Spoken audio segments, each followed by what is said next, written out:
செங்கோட்டையன் இதுக்கு நான் போய் சொன்னா நல்லா இருக்காது.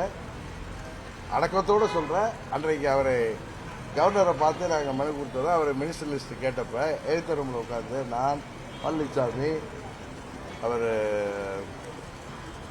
அண்ணன் தங்கமணி, அண்ணன் வேலுமணி, அண்ணன் ஜெயக்குமார், தலவாய் சுந்தரம், செங்கோட்டையன் எல்லாம் இருந்தோம். அங்கே போயிருந்தோம்ல, அதில் யாரும் சிவி சண்முகம் எல்லாம் அந்த போட்டோவில் பார்த்துருப்பீங்களா, வீடியோவில் உள்ளவங்க. அப்போ செங்கோட்டையனை இவருக்கு அந்த லிஸ்ட்டில் சேர்க்கவே தயாராக இல்லை.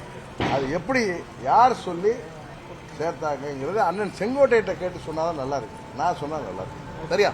ஆனா பழனிசாமி சேர்க்கல, அங்க இருந்தவங்க சேர்க்கல. அவரை மேல சொல்லி அது வேணாங்கன்னாங்க. இல்ல, அவரை சேருங்கன்னு சொன்னது யார் என்பதை, அது மாதிரி அண்ணன் ஜெயக்குமார் அவர்களுக்கு OPS இருந்த பைனான்ஸ் மினிஸ்டரை கொடுக்க சொன்னது யார் என்பதையும், அங்க என்ன செங்கோட்டை இருந்தார். அது மாதிரி மாஃபாட்ட இருந்த அந்த பள்ளிக்கல்வித்துறையை அண்ணன் செங்கோட்டையனுக்கு தான் கொடுக்கணும்னு சொல்லி கொடுக்க வைத்தது யார் என்பதை நீங்க அண்ணன் செங்கோட்டையனிடம் தயவுசெய்து கோபிச்செட்டிப்பாளையத்தில் கேட்க